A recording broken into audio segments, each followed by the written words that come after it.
Hola y bienvenidas y bienvenidos. Hoy vamos a meternos de lleno en la figura de un profesional que, bueno, nos ha marcado a todos. El profesor, O la profesora, claro. eso es. Pero no el de nuestra infancia, sino el del siglo XXI. Y el tema, la verdad, es que es de una urgencia máxima. Totalmente. Los materiales que tenemos delante nos lanzan un dato que es para sentarse, ¿eh? En la próxima década, más de 200.000 profesores se van a jubilar solo en España. Es que no es un relevo, es un tsunami generacional, como dices. Exacto. Un tsunami que va a redibujar el mapa de la educación. Por eso, entender quién es y qué hace un docente hoy es crucial. Fundamental. Para decodificarlo, vamos a analizar a fondo los puntos clave de un documento universitario, la unidad 8, el profesor en el siglo XXI y la presentación que lo acompaña. Vale. Nuestra misión de hoy, desgranar qué se le exige legalmente a un profesor, cómo se le forma para esa misión, que a veces parece casi imposible, y cómo es su viaje profesional. Y es un análisis que, como decías, nos incumbe a todos, porque la calidad de esos profesores que están por llegar no solo define el futuro de los estudiantes, Claro. define el de toda la sociedad, no hay debate en eso. Pues vamos al lío. Cuando pensamos en un profesor, nos viene a la cabeza alguien dando una clase. Es la imagen clásica, sí. Pero al abrir el primer documento, lo primero que te golpea es la lista de funciones que establece la ley actual, la LOMLOE de 2020. Que es la ley orgánica que marca las reglas del juego en todo el sistema educativo español. Pues esa lista es abrumadora, de verdad. Es que va mucho, mucho más allá de impartir una materia. A ver, evidentemente la primera función es la programación y la docencia, claro. Lógico. Pero es que inmediatamente después aparece la evaluación. Y ojo, es una evaluación en dos direcciones. ¿Cómo? ¿Que en dos direcciones? Evaluar el aprendizaje del alumnado y, a la vez, evaluar los propios procesos de enseñanza y la práctica docente. O sea, es un ejercicio constante de autocrítica. Pero es que la cosa sigue. Hablan de la tutoría, de la orientación, del alumnado, y siempre en colaboración constante con las familias. Claro, el famoso triángulo, escuela, familia, alumno. Y de una cosa que suena muy grande, atender a su desarrollo integral. O sea, no solo es el desarrollo intelectual, No, no. es el afectivo, el psicomotor, el social y hasta el moral. Un momento.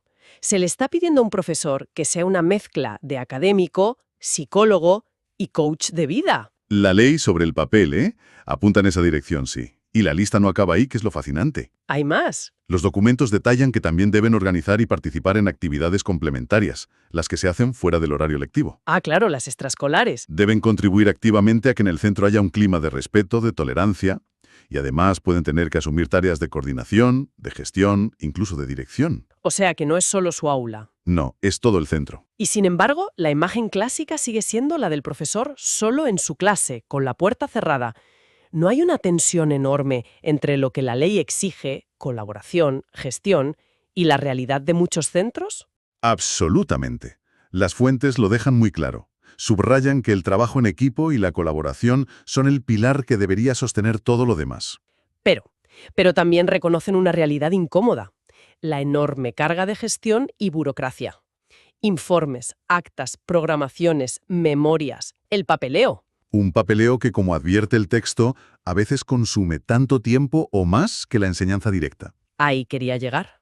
El documento dice textualmente que ni el docente ni las autoridades deben confundir las prioridades, pero que esas tareas son ineludibles. Claro. O sea, que saben que es un problema, pero que forma parte del lote. Y aquí es donde los propios documentos señalan el gran desequilibrio del sistema. A ver, La formación que reciben los futuros docentes para impartir su materia, matemáticas, historia, es muy profunda. Años de carrera. claro, son especialistas. Pero la formación para todo lo demás, gestionar un conflicto, redactar un informe, coordinar un equipo, es, y cito, notablemente inferior. Un momento. Si se les pide que hagan de psicólogos, de gestores, de mediadores, y la formación para todo eso es notablemente inferior, ¿no estamos enviando a los profesores a la guerra con un tenedor? Es una buena metáfora. ¿Cómo se supone que un máster de un año te prepara para semejante cóctel de responsabilidades? Esa es la pregunta del millón. Y nos lleva directamente al segundo gran bloque de los documentos. ¿Cómo se construye un profesor? La formación. Exacto. Lo dividen en dos fases, la inicial y la permanente. La inicial es la que responde a tu pregunta. Para dar clase en secundaria, bachillerato o FP, no te basta con ser graduada en física o en filología, no. La ley exige un máster de posgrado específico para poder ejercer. El famoso máster de profesorado. ¿Y qué se supone que aprenden ahí para convertirse en esos superhéroes multifunción? Pues podríamos verlo como el proceso para sacarse el carnet de conducir. Me gusta la analogía. Primero, tienes un módulo genérico, que sería la teoría. Ahí estudias las señales de tráfico de la educación, la psicología de los adolescentes, las normas de un centro, la relación entre sociedad, familias y escuela. Entendido. El manual de circulación del sistema educativo. Exacto. Luego tienes el módulo específico. Esto sería como aprender a manejar tu coche concreto. Vale. Profundizas en tu materia, pero lo más importante es que te enseñan la didáctica. No solo qué sabes, sino cómo enseñarlo. Claro, el cómo. Metodologías, innovación. Y por último, la parte crucial. El practicum. Las prácticas. Literalmente las clases prácticas con un instructor al lado, un tutor en un instituto real. Es tu primer contacto con la autopista antes de que te dejen sola al volante. Vale, la analogía funciona. Pero aquí es donde me encuentro con una cita en los documentos que me ha volado la cabeza. ¿Cuál? Es de un autor, Castañeda, y dice: cada vez más docentes señalan que los aprendizajes más importantes para su carrera profesional los hicieron en el propio trabajo. Uf, Espera, esto es demoledor. Básicamente nos están diciendo que después de una carrera y un máster carísimo, los profesores sienten que el verdadero aprendizaje empieza el día que pisan el aula solos. es que esa frase es la clave de todo. Esto pone en jaque todo el modelo de formación inicial, ¿no? Lo cambia todo. Implica que la formación inicial es necesaria, pero completamente insuficiente. Es como si a un cirujano le dijeran que lo más importante lo aprenderá en su primera operación, no en la facultad. Madre mía. Por eso, el sistema introduce el concepto de formación continua o permanente, que la UNESCO define como un proceso de actualización constante. Y que ya no es opcional. Exacto. En los documentos se recalca que ya no se considera solo un derecho del profesor, sino una obligación. El mundo cambia, los alumnos cambian. Y el profesor no puede quedarse quieto. No puede. Claro, pero si el aprendizaje real ocurre en el tajo, la formación continua no puede ser el típico curso genérico de 20 horas que no sirve para nada. No. ¿Dan alguna pista sobre cómo debería ser para que sea útil de verdad? Sí, y son muy concretos. Citan al experto Ibernón, que propone una especie de checklist para que la formación funcione. A ver, ¿cuáles son las claves? Primero, no puede ser café para todos. Tiene que tener en cuenta las diferencias entre profesores y centros. Lógico. Segundo, debe responder a necesidades reales, no a modas pedagógicas. Analizar el para qué, el qué y el cómo. Vale. Tercero, tiene que estar ligada al desarrollo profesional de cada uno. Y cuarto, y muy importante, tiene que estar planificada, contextualizada y evaluada. Para saber si ha servido de algo. Claro, o si solo ha sido una pérdida de tiempo. O sea que el aprendizaje real ocurre en el día a día y la formación continua debería ser como un entrenamiento a medida para superar los obstáculos que te encuentras ahí. Esa es la idea, exactamente. Esto me lleva a pensar, si el aprendizaje real empieza al entrar en el aula, ese camino debe ser una curva de aprendizaje brutal. Me pregunto si los documentos describen cómo es esa evolución. Sí, Porque no puede ser lo mismo un profesor en su primer día que uno que lleva 20 años. lo describen, y es una de las partes más reveladoras. Presentan un modelo de Randall y Thornton que es casi como las fases de un videojuego. El viaje del héroe del docente. Algo así. Lo dividen en 5 etapas. A ver, ¿cuál es el primer monstruo que se encuentra el profesor novato? La primera etapa la llaman, muy gráficamente, la supervivencia. Me lo imagino. Es el docente que acaba de aterrizar y cuyo único objetivo es sobrevivir al día a día.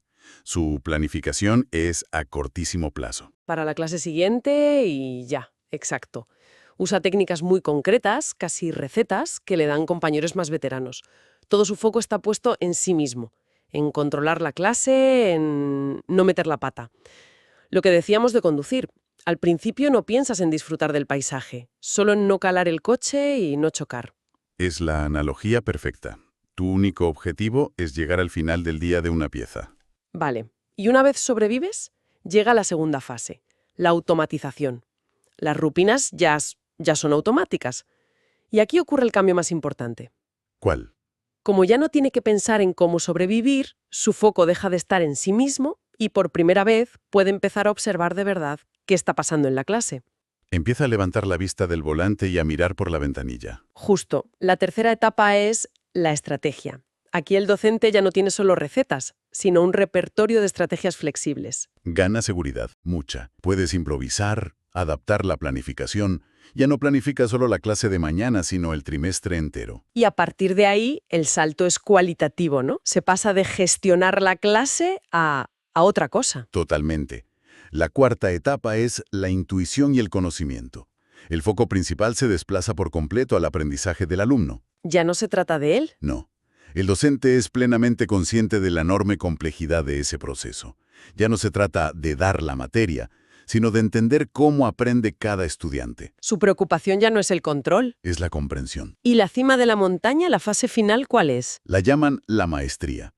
Aquí, el control de las situaciones es tan profundo que se vuelve intuitivo. La enseñanza fluye. Fluya. Es capaz de anticipar lo que va a ocurrir, de reconocer patrones globales. Es como un músico de jazz que improvisa.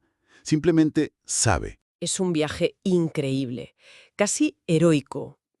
De la gestión de la propia angustia a una comprensión profunda de la mente de un adolescente. Exacto. Te da un mapa para entender a la persona que tienes delante. Pero si ser profesor es todo esto, esta maratón, porque los documentos pintan un panorama tan preocupante sobre la situación actual de la profesión. Ahí está la gran paradoja. Las fuentes citan el informe El profesorado del siglo XXI, que es muy crítico y plantea dudas serias sobre la eficacia del sistema actual. Y propone soluciones, supongo. Propone una hoja de ruta, una serie de acciones urgentes. Una especie de plan de rescate. ¿Qué proponen?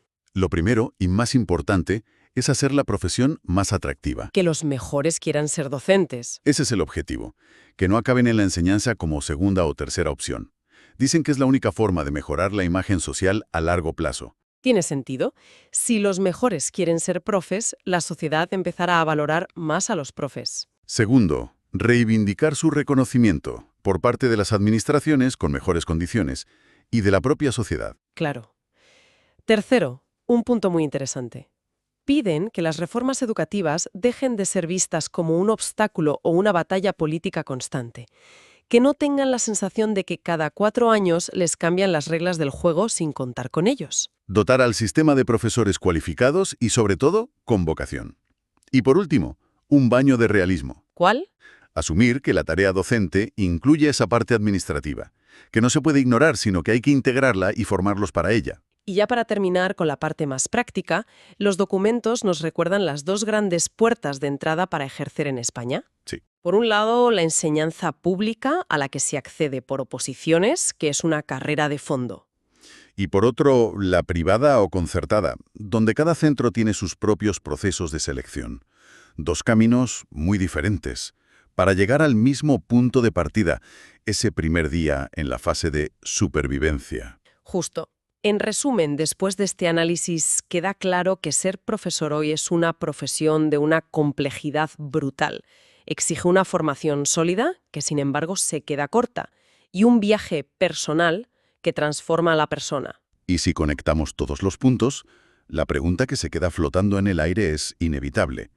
Si la idea más potente que hemos extraído es que los aprendizajes más valiosos ocurren en el propio trabajo. Sí, la pregunta para el futuro es ¿cómo podrían la formación inicial, como ese máster, y los planes de formación continua transformarse para simular y apoyar mejor ese aprendizaje práctico? Buena pregunta. ¿Cómo podemos cerrar de una vez la brecha entre la teoría académica y la vibrante, impredecible y complejísima realidad de un aula? Una reflexión clave, sin duda. De su respuesta depende, en gran medida, el futuro de nuestra educación.